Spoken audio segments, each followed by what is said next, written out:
का हर बार तो हमनी के छठ गा बजा के ए तरीका से करबे करे नहीं जा। हाँ। तो काहे ना अब की बारी कुछ नया तरीका से गा के छठ मनावल जा। पूजो में नया तरीका होला का? हाँ जी, कुछ गाई ना। पहले तो ही शुरू कर। हाँ तो सुने। पेन्हिना बलमा जी पियरिया, चली छपारा के घाट, का चाही बासा के बहंगिया, बहंगी लेके चलब घाट, बहंगी लेके चलब घाट। काजी पुरान के नियन गावे लगनी, तनी डीजे में गाई। डीजे में कैसे? तू ही शुरू कर।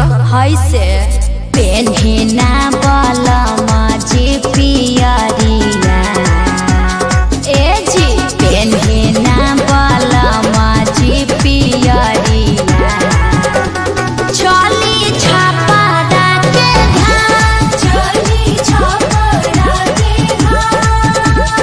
का चाही बासा के बहंगिया, बहंगी लेके चलब घाट, बहंगी लेके चलब घाट। ए अम्मा जी तनी रौरो नाची। आदिशक्ति है। बाट जे पूछेला बटोहिया, बाट जे पूछेला बटोहिया, ई दल के करा के जा, ई दल के करा के जा। तू तया धरा हवे रे बटोहिया, तू तया धरा होइबे रे बटोहिया। ई दल छठी माई के जाय, ई दल छठी माई के जाय।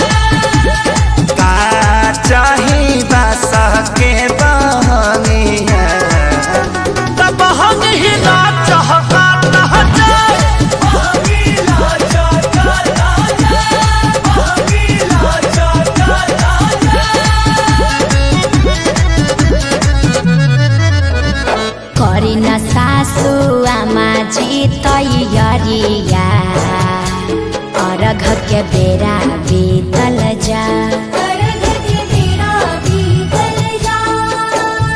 पेन्ही नारी सबके पापा पियरिया, दौरा घाटे पहुँचा, मम्मी हम तली थथी घाट पलाका छोले। अरे तू का करे जइब? पराका फोड़ के हमार सारी जरइब, मरब एक था। छठी घाटे करबे डरामा, ओही जा हो जाई बाबा, ओही जा हो जाई बाबा। यार पापा से बोल, मम्मी मारने की धमकी दे रही है। पापा साफा आतंकवादी हो का? काहे लइकवा के डरोले बड़वा? अरे ना जी, बबुआ पर चटक न जन चलाई है, दिहल हा छठी माई के रात, दिहल हा छठी माई के रात। अच्छा ठीक बा, ना मारब, ई तो हमरो पता बाजी। खीर पावन ह छठी मैया, खुश रहो नैहर ससुराल, खुश रहो आंगना दुआर, खेसारी पवन वाले रही प्यार।